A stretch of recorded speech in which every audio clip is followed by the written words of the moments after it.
Hey everyone, it's Dr. Dave. Welcome to the show. Have you ever thought nobody can do it as well as me? Have you ever said that to someone? None of my staff, none of my team can do it as well as me.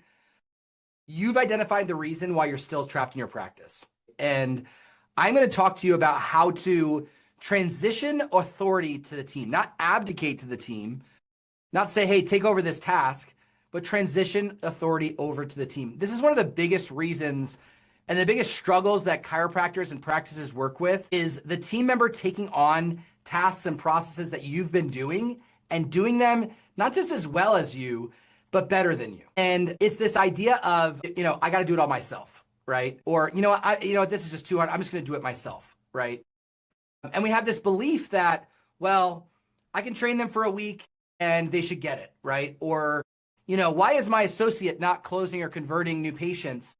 I've already trained them on that. They already know the script. Why is that going, right? The cost of poor transitions in our office, transitioning associate in or a front desk or whatever it is, the cost is burnout, turnover, and the practice will always stay at that ceiling. So we must learn how to transition authority to the team. Now, this episode is a pretty simple episode. There's not a lot of things that we need to go through because it's a pretty simple process to transition, but each step is absolutely critical. I had a client that had been working. They got the systems in the office. They'd done all the different steps, and I'll go through those steps today, but they had all the steps, everything going. They went and took a vacation. Okay, they came back and they're like, I just need to take some time off, which a lot of docs will do once they kind of get everybody, all the positions filled into practice. They're like, I need to finally take that break. And she was still coming back into the office from time to time, but she forgot to do the final step of the process, right? And she noticed that the results were declining. The conversion rates were declining. And so it's important that you follow every step of this 5-step process to transition a team member over to whatever role it is. It could be a day 1, it could be day 2, it could be a check-in, it could be, marking x-rays, right? We must follow this 5-step process to transition any authority over to the team. So let's jump right into this because it's pretty simple, okay? Step 1, we must have the process documented. Before we can teach anybody, show anybody anything, we must have the process documented. Now, if you're like, Dave, I don't have any processes in my office documented, that's fine. Use Claude or ChatGPT, press the audio button, and just talk through the entire process. It'll print out a document, give it another, talk through it again, read through it, talk through it again, give it feedback, and you have your process documented. There's no excuse to not have processes documented in our office.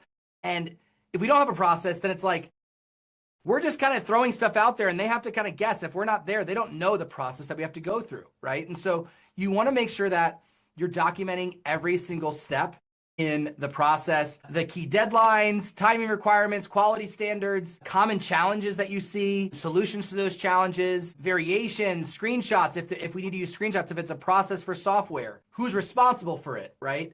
Poor documentation, and we're already losing, right? So step 1 is each process must be documented.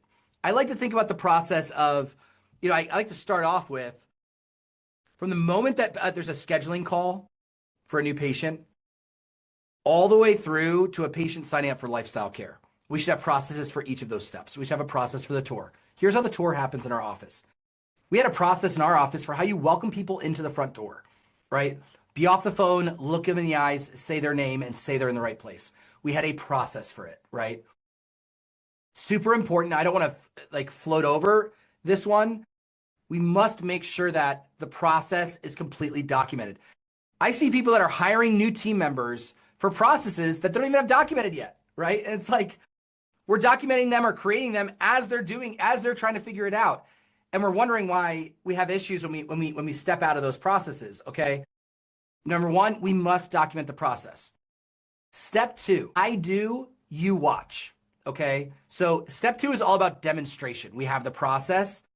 We now need to schedule multiple observation sessions for them to watch us doing it. And again, let's give an example. If it's an associate doc, maybe the first thing we're going to do is we're going to demonstrate. I'm going to do, and you're going to watch adjustments, right? I'm going to adjust, you're going to watch. I'm going to adjust, you're going to watch. I'm going to adjust, you're going to watch. Okay. Then we go into step 3. Step 3 is I'm going to do, you're going to help, right? And this is a great way to transition a new doc into patients is you see the patients together. You do maybe the cervicals, but you say, you know what? Dr. John is incredible with thoracic adjusting. I want him to help me with the adjustment today, and he's going to be doing the thoracics, right? I do, you help, right? This could be in a day 1. I do the day 1, you just do the nervous system, right? Whatever they do best, right? It could be maybe you're training a doctor or a team member to give a talk, right? I do, you watch. I do, you take a small portion of the talk, the process that you have well, right? Super important. Then we go into step 3, supervised independence. You do, I fill in the gaps. You do the adjustments. I'm still in the bay and I fill in any gaps, right? You do I'm there to make sure that they close. You do the day 2. I make sure that they sign up for care, right? I would never put someone into financials, right? Unless they've done it with you in the room and you're like, this is solid, right? You need to be in there to fill in the gaps. We can't just have a dip in our new patients signing up for care because we're training a doctor or we're training someone to do it. We need to do it with them, right? Once they have it down and you're like, I don't need to fill in the gaps anymore, then and only then do you move into step 5. Now, step 5 is ongoing monitoring and support. If your doctor has their day 1 down, you still need to be coming into the day 1s every other week, and then it can move to once a month. You still need to be checking in on the day 1s, right? We need to have ongoing monitoring and support. You'd be shocked at a team member, or you wouldn't be shocked because you've seen this happen, but a team member that we train for a couple of weeks and then they got it. And then 3 weeks later, they're doing something completely different, right?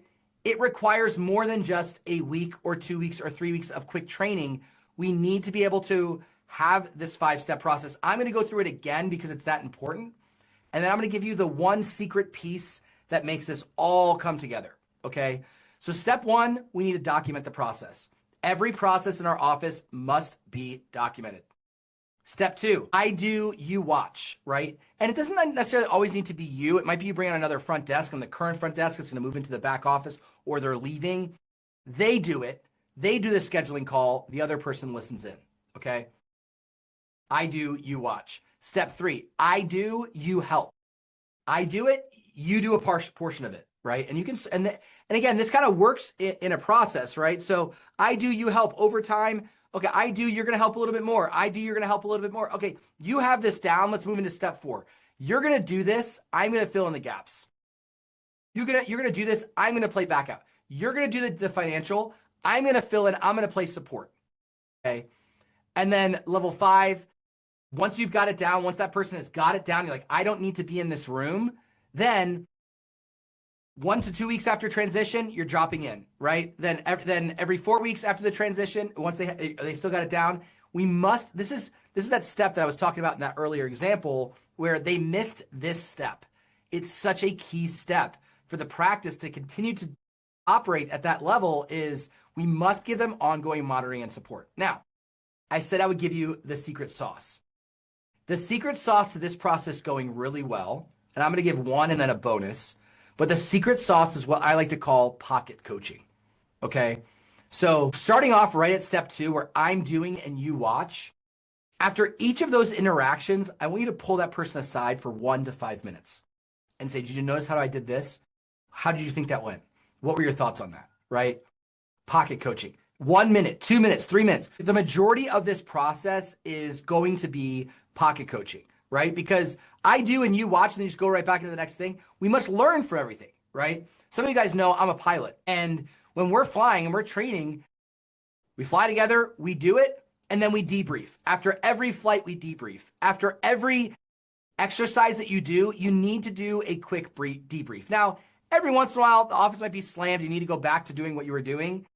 You need to make sure that you create as many opportunities for pocket coaching as possible because that allows them to ask questions. That allows them to tweak it, make it their own, all of that stuff. Moving into step 3, I do, you help. When you finish that, you do a day 1, for example, and you're doing it and they do the nervous system or they do the scan portion of it, right? Right when you step out, how do you think that went? Here's what you did really well. Are you open to feedback? Yeah, you did this. You talked confidently. You went through this, this, and this. You need to make the scan specific to them, right? You just did the scan. You went through the scan. You said, hey, here's some of the areas this could affect. We knew their chief complaint. Relate the scan to their chief complaint. This is how I like to do this. Next one that we do, I'll do it, you watch, and then I want you to try it, okay? Pocket coaching. You're grabbing them to the side. After you're doing these different exercises, they're learning, you're grabbing them to the side and you're getting feedback, right? Same thing going into step 4, supervised independence. They're doing it, you're helping, right? Whenever you come out, if you've helped them with any portion of that or you have any feedback, give them feedback, right? Stephen talks about this. It is important to ask are you open to feedback? I think that because then it's like, yes, I'm asking you for you to help me, which if they're not, hey, every once in a while that might be okay. They might be having a tough day, but you want someone that's open to feedback, right? That's open to fine tuning, making adjustments, right? And you're also creating kind of a muscle where they know that they can come to you when something's not working well, and you will help them solve it and make it better, right? So that in the future, maybe conversion rates aren't going as well. It's like you've created an environment where they can come to you and say, hey, I'm having struggles with this, this, and this, right? If that does happen, if you guys are looking at your numbers and you see that, oh my gosh, this is falling apart, or this is happening, or this is happening, don't try to guess. Don't spend weeks trying to figure out what's going on, where are we missing? Go and do it, right? So like if conversion rates are low, don't just wonder and do some training with your doc that's doing the conversions and try to figure it out. Go into the conversion with them. Go back to step 4. You do this, I'm going to fill in the gaps, right? The biggest thing I want to get across here from transitioning authority to team is that most of the time we just abdicate. Here's the process. Let's do a training. You got this. Go do it, right? The key to building a scalable practice and being a practice leader and leading them is we've got to guide them. If we expect our associate to be as good as at a day 1 as we are within 2 months, that's crazy. If you've been in practice for a decade and you've tweaked and adjusted and coached and all this different stuff, and then you're expecting your associate without any of that stuff to just figure it out, it's not going to happen, right? And that's when we leave and things start to dip. That's why when most chiropractors try to leave their practice, they're pulled right back into it because they haven't done a good job of transition authority to the team. Not just giving them tools and helping them out, transitioning authority, pocket coaching. It's super important that you follow all of those 5 steps, okay?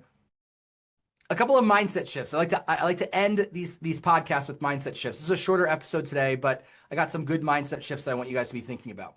Your old belief is, I don't like training and we should make it quick. They should pick it up fast or they're not in the right role, right? They're not right for the role. This happened all the time. I had a call with the doc the other day.